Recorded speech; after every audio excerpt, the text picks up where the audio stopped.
PDS పీవైల ఆధ్వర్యంలో నారాయణపేట జిల్లా కేంద్రంలో ర్యాలీ నిర్వహించడం జరిగింది।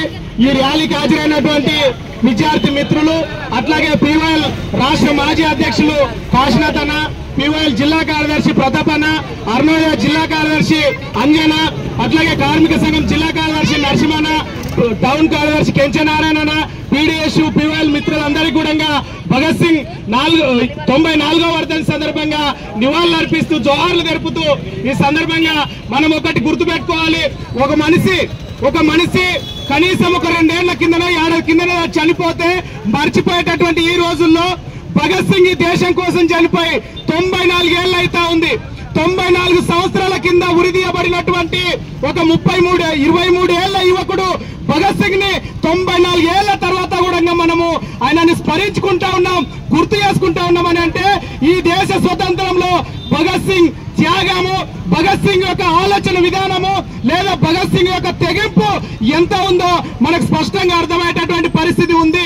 ఒక పక్క దేశంలో ఉన్నటువంటి ఈ దేశానికి స్వతంత్రం కావాలని చెప్పేసి మహా మేధావులు స్వతంత్ర పోరాటంలో లేదా స్వతంత్ర ఉద్యమాల్లో పాల్గొన్న దాంట్లో ప్రముఖుల దాంట్లో భగత్ సింగ్, రాజ్గురు, సుఖదేవులు కూడా వీళ్ళు కూడా ప్రముఖమైన వ్యక్తులు అనేది మనం గుర్తుపెట్టుకోవాలా।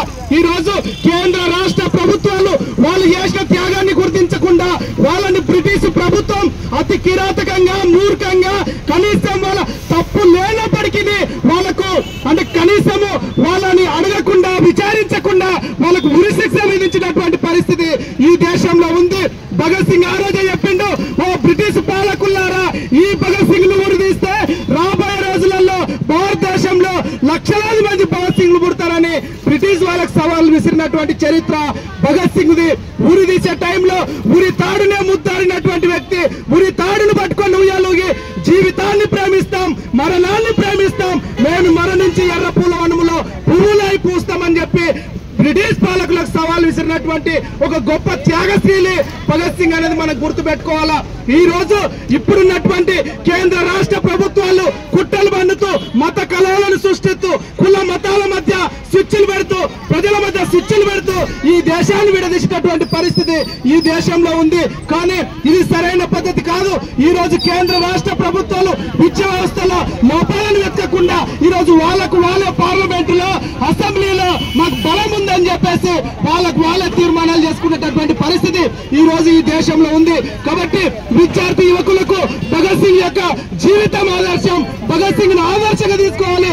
భగత్ సింగ్ కి కేంద్ర ప్రభుత్వం భారత రత్న కూడా ఇవ్వాలని చెప్పేసి ఈ రోజు పీడీఎస్ పీవైల్ సంఘాలుగా మేము డిమాండ్ చేస్తా ఉన్నాం। అట్లా భగత్ సింగ్ యొక్క జీవితం, భగత్ సింగ్ యొక్క త్యాగం ఈ రోజు ఉన్నటువంటి భారతదేశంలో ఉన్నటువంటి విద్యార్థి యువతకు ఆదర్శం। విద్యార్థి యువకులంతా కూడా భగత్ సింగ్ ను స్ఫూర్తిగా తీసుకొని ఈ దేశంలో ఉన్నటువంటి కుల మత అసమానతలకు వ్యతిరేకంగా, సామ్రాజ్యవాదానికి వ్యతిరేకంగా, దోపిడీ సమాజానికి వ్యతిరేకంగా పోరాటాలకు రావాల్సినటువంటి అవసరం ఉన్నది, పోరాటాలు నిర్వహించాల్సినటువంటి అవసరం ఉన్నదని ఈ సందర్భంగా గుర్తు చేస్తూ భగత్ సింగ్ జీవితం మనందరికీ కూడా స్ఫూర్తిదాయకం। అట్లాంటి బాటలో విద్యార్థి యువకులందరూ కూడా ముందుకు నడవాలని ఈ సందర్భంగా గుర్తు చేస్తూ మరొకసారి వాళ్లకు లాల్ సలాం తెలియజేస్తూ ధన్యవాదాలు తెలియజేస్తూ నేను ముగిస్తా ఉన్నాను।